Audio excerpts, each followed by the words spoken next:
1 2 3 start.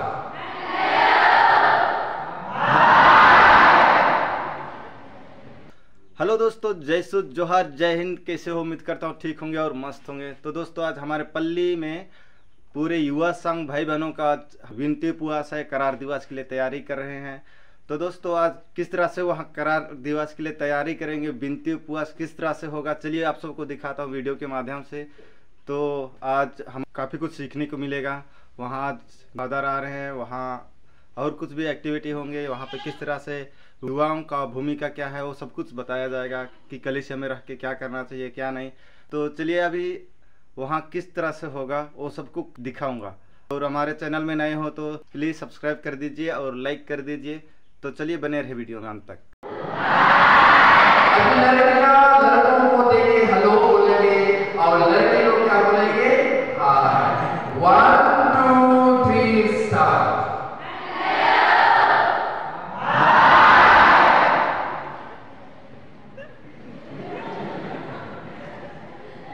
और 1 2 3 start.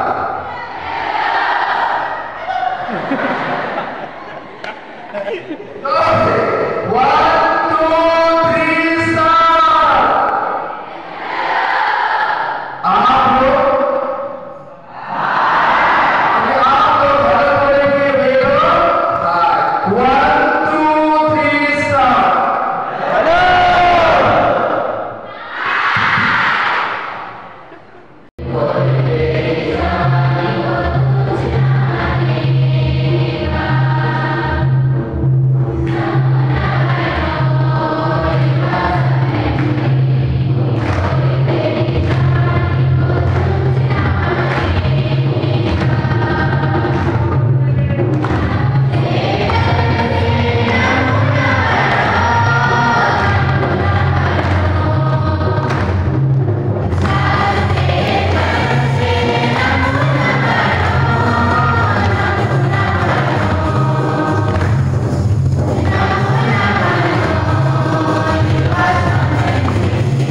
एकदम busy रहते हैं, क्यों ये जिम्मेदारी देखते हैं। तो एजुकेशन, शिक्षा और विशेष हार्डवेयर सॉफ्टवेयर ट्रेनिंग सेंटर होते हैं। और अभी ये केरागछा में रूरल वोकेशनल ट्रेनिंग सेंटर रहते हैं। और जब इनको एजुकेशन के बारे में बात करते हैं तो bachelor of education 19-21 2006-9 master of computer application और 2002 से 2004 एमए फिलोसफी और 1999 से 2002 बीएससी। इनका एजुकेशन बैकग्राउंड को देखते हैं, बहुत ही अच्छा एक्सपीरियंस अनुभव वाले देखते हैं। और आज सौभाग्य है, हम लोग इतना भाग्यशाली हैं कि ऐसे व्यक्ति, ऐसे गुरु हमारे पास से बल्ले आके हमारे युवा बच्चों के लिए एक प्रेरणादायक और अनुभवदायक अपना अनुभव को आप लोगों के सामने में समर्पित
मेहमानों के लिए, फूल गुच्छा के लिए मैं धन्यवाद देता हूँ और सबों को मेरी ओर से जय यीशु।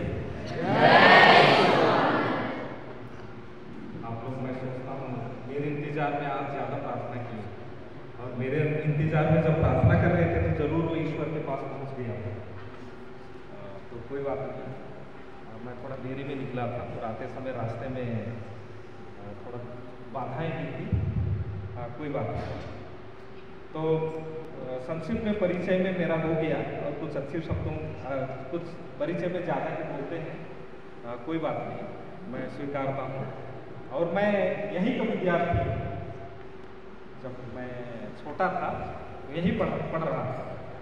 मैं 1988 से लेकर के 1991 तक यहीं था। हो सकता है आप लोग को ईश्वर के सोच में रहे होंगे, है ना, आपके माता पिता मेरे साथ रहे होंगे 1988 से 1991। आज के मुद्दा पर हम लोग आते हैं। आज का मुद्दा है, जैसे मेरे लिए दिया गया है, कैथोलिक कलीसिया में युवा की भूमिका। आजकल जानते हैं हमारी कलीसिया किस तरह हमारी कलीसिया किस दौर से गुजर रही है, आप लोग सबको वाकिफ हैं। तो भी से मैं एक घटना से शुरुआत करना चाहता हूँ। एक दूर दराज में एक पल्ली थी और वहां एक पल्ली पुरोहित था। उसको एक इंटरव्यू में पूछा गया, फादर आपके पारिश में सबसे बड़ी समस्या क्या है? पारिश में सबसे बड़ी समस्या क्या है? यहाँ भी कुछ समस्या नहीं होंगी ना, कि नहीं है? सब। तो वो फादर थोड़ा सोच के मुस्कुरा के बोलता है, हमारे पारिश में शादी के पहले लड़के लड़कियों को एक दूसरे से अलग रखना बड़ा मुश्किल है और दूसरा शादी के बाद में उनको एक साथ रखना बड़ा मुश्किल है।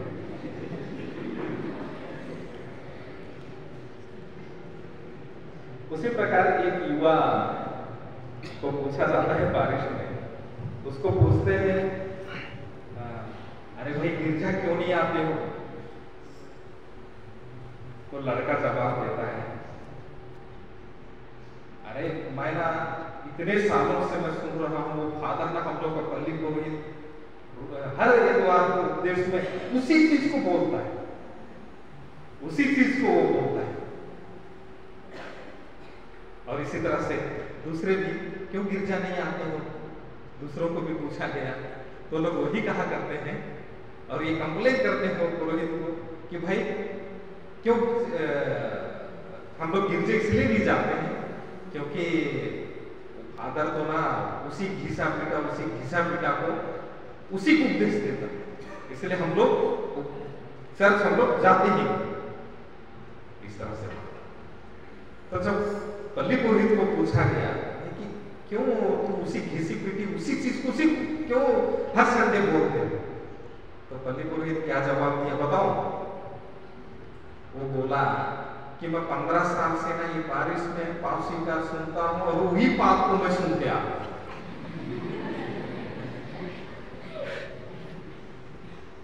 तो अभी कलीसिया में क्या रोल है इस पर हम चर्चा करें। इसके पहले हम कलीसिया को मैं अभी जो विचार है ये सारे मेरे विचार नहीं है, लेकिन अभी संत पापा फ्रांसिस वो उनका विचार है युवाओं से क्या आशा की जाती है, युवाओं से क्या उम्मीद की जाती है, ये सारी बातें इसमें है। और चलिए उसी पर आज हम लोग बात करें। सबसे पहले कलीसिया एक समुदाय जो किसी विश्वास को या किसी जीवन में कुछ नियम कानून है उसको मात्र पालन करने वाला नहीं। कीजिएगा, कलीसिया मात्र विश्वास को मानना, उस नियम कानून के अनुसार केवल चलना, ये केवल नहीं, कलीसिया उससे कहीं बढ़कर है। कलीसिया एक समूह केवल नहीं है, कलीसिया एक माँ है और एक शिक्षक है। कलीसिया में हम लोग का जन्म याद कीजिएगा, हम लोग का जन्म बपतिस्मा के बाद में, कलीसिया में हमें बपतिस्मा मिलता है और हम कलीसिया के एक सदस्य बन जाते हैं, हम बेटे बेटियां बन जाते हैं कलीसिया में। और कलीसिया में ये रह करके हम जो जीवन जीने का तौर तरीका है उसे हम सीखते हैं, और कलीसिया ही हमारे लिए यही शिक्षा हमें प्रदान करती है, हम उसमें जीने के लिए सीखते हैं। इसलिए कलीसिया माँ केवल नहीं लेकिन एक शिक्षक है। महासभा, द्वितीय महासभा, उसमें एक दस्तावेज जिसका नाम है ल्यूमेन जेनसुम, उसमें एक बात कही गई है और उसको हम लोग देखेंगे। ये कलीसिया जो है यीशु ख्रीस्त का देह, कलीसिया जो है यीशु ख्रीस्त का शरीर है। अगर यीशु ख्रीस्त का शरीर है ये कलीसिया, तो स्वयं एक कलीसिया यीशु ख्रीस्त है। कलीसिया स्वयं ख्रीस्त, ख्रीस्त उसको कहते हैं। ख्रीस्त माने बचाने वाला, ख्रीस्त माने जीवन देने वाला। कलीसिया स्वयं ख्रीस्त है, तो युवाओं का कलीसिया में रहना, कलीसिया में रहना ख्रीस्त से मिलन, एक मिलन है। जैसे आप लोग जानते हैं आज का बच्चा कल का नागरिक और वही देश की रोशनी, इस तरह से कहते हैं। लेकिन हमारे समुदाय में, हमारे कलीसिया में एक जो युवा है, वो युवा कल के लिए कलीसिया है, यीशु ख्रीस्त का अभिन्न अंग, यीशु ख्रीस्त का शरीर कल के दिन में होने जा रहा है। अगर युवा समय में ही कहीं हम लोग में कुछ खोट हो जाता है, तो हम लोग जो कलीसिया में हम लोग की जो भूमिका कर रहा है, यीशु ख्रीस्त का जो कलीसिया अंग है, सॉरी उसका देह है, तो अगर हम लोग में खोट है तो यीशु ख्रीस्त का शरीर जो है एक बीमार शरीर है। तो इसलिए ध्यान रहे कि युवाओं से आशा की जाती है, अपेक्षाएं उनसे कि वो कलीसिया में रहे, और कलीसिया में रहना एक ख्रीस्त से मिलन, ख्रीस्त के साथ संयुक्त रहे, यीशु ख्रीस्त के साथ संयुक्त रहे। और ये तभी संभव है जब हमारे लिए कलीसिया के नियम कानून, कलीसिया के नियम कानून में जीने के। अब जब युवा है, आप करार करेंगे माता मरियम को आदर्श मान करके आप जो करार करेंगे उसमें अपने जरूर उच्चारेंगे कि मैं दैनिक प्रार्थनाओं में, दैनिक कार्यों में संयुक्त रहूंगा, आपको एक आदर्श मानते हुए यीशु ख्रीस्त से संयुक्त रहूंगा। ये युवा संघ के लिए एक नियम, जीने के लिए एक तरीके, और जब हम इसको जिएंगे और कलीसिया में रह करके जिएंगे तो यही यीशु ख्रीस्त से एक मिलन, आप ख्रीस्त से मिले, जी रहे हैं तो ख्रीस्त से मिल रहे। और जैसे मैं कहा कि जब हम ईश्वर से दूर हुए, एक दूसरे से दूर होंगे, और हम जितनी भी सृष्टि है ईश्वर द्वारा सृष्टि, उससे हम दूर होंगे, और इससे दूर होने का परिणाम ही इस दुनिया में देखेंगे तो आशान, असंतुष्ट, ये सारी बातें। तो जो अच्छे परिस्थितियां थी, बुरी परिस्थितियां थी, सबसे गुजरना पड़ा, सभी तौर से, नियम कानून से उन्हें भी गुजरना पड़ा।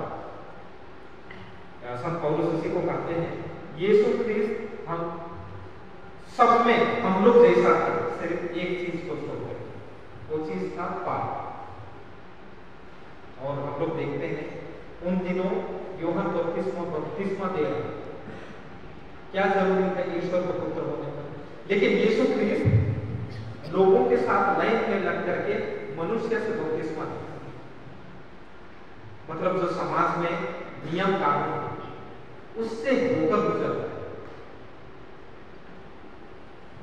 मनुष्य कभी महान नहीं बन जाता, सब नियम का कानून को तोड़ करके महान नहीं बन जाता, लेकिन नियम कानून को पालन करके जी करके कोई व्यक्ति महान बनता। अगर किसी का महापुरुषों की जीवनी आप पढ़ते हो तो महापुरुष जो नियम कानून थे समाज में, समाज के नियम कानून थे, देश के कानून थे, उसको पालन करके वो महान हुआ। किसी संत के जीवन में यीशु ख्रिस्त है, ईश्वर है, लेकिन उसमें कोई महारानी नहीं तो होगी। वो महारानी कौन है? कलीसिया की महारानी, कलीसिया की माता, यीशु ख्रिस्त की माता, माता मरियम। मैं बचपन में साधारण मेरे बचपन से मरियम के प्रति मेरी भक्ति भावना थोड़ा ज्यादा है, और मैं घटना यही का बताऊँ। यहाँ पर जब मैं पढ़ने आया, मैं मारोल स्कूल से, यहाँ पर हम दिनों मिडिल वालों को हॉस्टल में नहीं रखते, हाई स्कूल वालों को केवल हॉस्टल में रखते। तो मेरा पिताजी मुझे हॉस्टल में रखना था, लेकिन हमारे रिश्तेदार घोघर में, घोघर से कौन कौन मुझे वहां जाके मैं पता नहीं था, हमारे रिश्तेदार वहीं में रहता। आजकल एक तरह से सुनिए क्या इससे बातचीत हम लोग करने के आजकल का पाप का जो भय है ना, लड़के लड़कियों में करीब खत्म हो गया। पाप है ही नहीं, इस तरह से भावनाएं आ गई है। इस तरह से भावनाएं लाना अपने पैर पे कुल्हाड़ी मारने के समान। मैं अभी आज के दिन में बोला,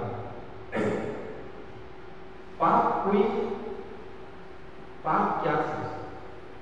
हम लोग इतने पॉइंट देखे, यीशु ख्रिस्त से प्यार करना, प्रेम करना, अपना रिश्ता बनाना।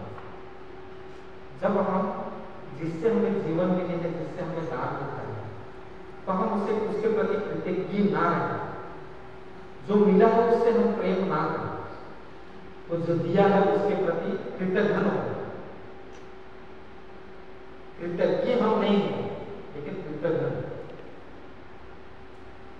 अवमानना। तो जब हम इस तरह से करेंगे, हम जो परमात्मा जो जिससे हमको सब कुछ मिली है उसको हम लोग नहीं मानते। तो इसी क्रम में अभी हम लोग देखेंगे तो कई तरह के अभी युवा पीढ़ी में देखे जाते हैं। खाना भी एक शब्द है जो कि कई तरह से खाना बोलेंगे तो अधिकारों का खाना, अधिकारों का खाना, शारीरिक रूप से खाना माने मानसिक रूप से करना, आत्मिक रूप से करना। और इसमें भी दूसरा बिंदु आजकल है सेक्सुअल लाइफ, साफ साफ लड़के लड़कियों के बीच में अभी की बात करना। और इसमें अपना और मूल्यों की खोज। हम कलीसिया में ही रहते हैं, जो अन्याय है उसके लिए हम आवाज बन सकते हैं। और जब हमारा मानव मूल्य है, अपना जीवन में जीने के लिए जो मूल्य है, हम कलीसिया में ही रह करके उसे खोज पाएंगे। अगर जब हम कलीसिया में एक साथ नहीं आएंगे, हम वो मूल्य भी हम नहीं खोज पाएंगे, और हमारी आवाज भी किसी को सुनाई नहीं देगी। आजकल की समस्या अगर देखें, अकेले में कुछ होने वाला नहीं है, अकेले में कुछ होने वाला नहीं है। अगर हम कलीसिया में संगठित रहेंगे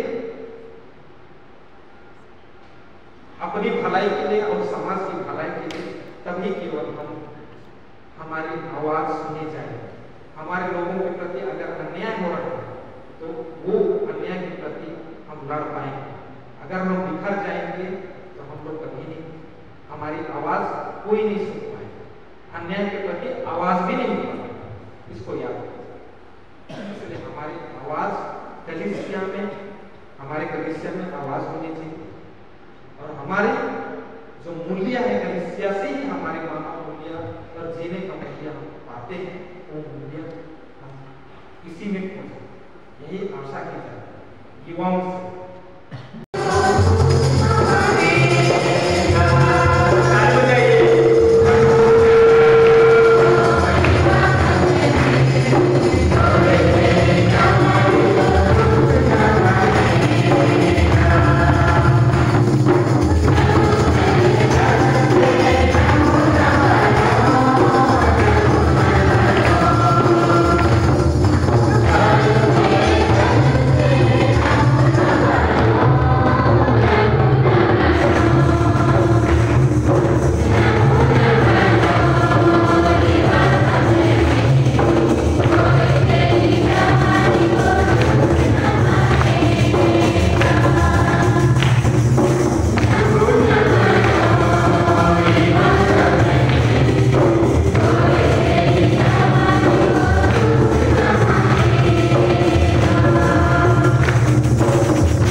फादर आनंद को भी मैं करता हूँ। सिस्टर सोनामणि को भी मैं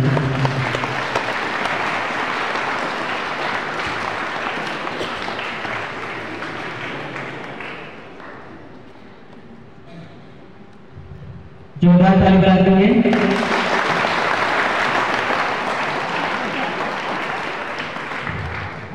क्योंकि हम लोग युवा हैं, हम लोगों से बहुत सारी गलतियां होती हैं, लेकिन हम लोग समझ नहीं पाते हैं। तो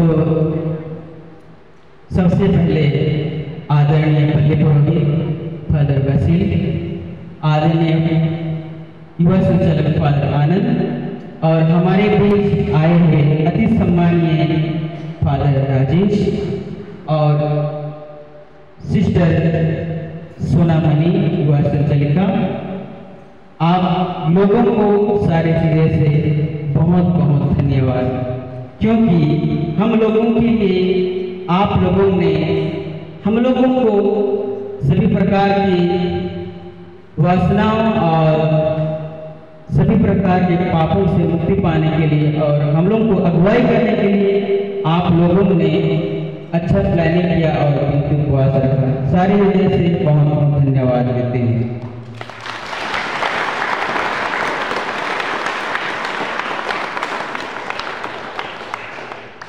हमारे बीच आए हुए फादर राजेश कहाँ से आए सबको किसी को पता है? जोर से बोलेंगे। केरा कछार पारिस से आए हैं। हम लोगों के लिए अपना व्यस्त जीवन को या व्यस्त समय को देखते हुए भी हमारे लिए यहाँ पे आने के लिए अपना बहुमूल्य समय दिए। आपको सारे हृदय से धन्यवाद देते हैं फादर। आप बहुत बहुत धन्यवाद फादर।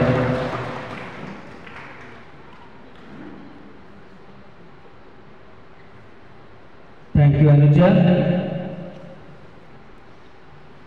मेरा इंतजार किए, थोड़ा उस इंतजार की घड़ी में प्रार्थना ज़्यादा कर लिए हैं आज, और ईश्वर जरूर आपकी प्रार्थनाओं का उत्तर देगा।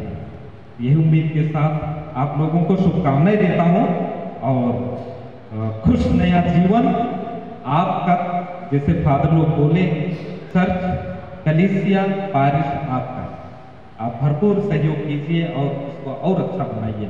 Best of luck.